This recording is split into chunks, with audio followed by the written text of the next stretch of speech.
Barbie Fortes update. Na-spotted si Barbie sa Ayala Avenue sa Makati. Nag-morning run si Barbie. And tumakbo siya ng 10 km sa loob ng 1 hour at 17 minutes.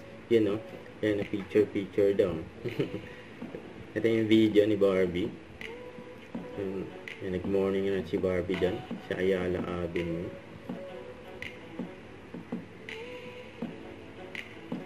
Yan o, solo flight si Barbie.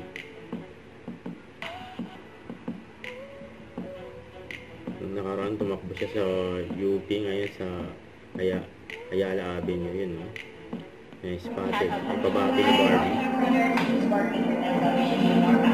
Thank you, ma'am. Yun no. Sa itong IG story ni Barbie, ayun, kumain sila sa isang restaurant, kasama niya si Rain Matielso. Yun no. Grabe si Barbie dyan, no? Hataw, oh.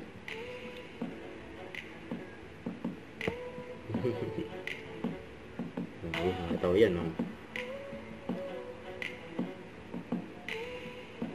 Ang kulit pa ni Barbie dito, eh. Habang nagsasita si Eugene Domingo, nabayang si Barbie.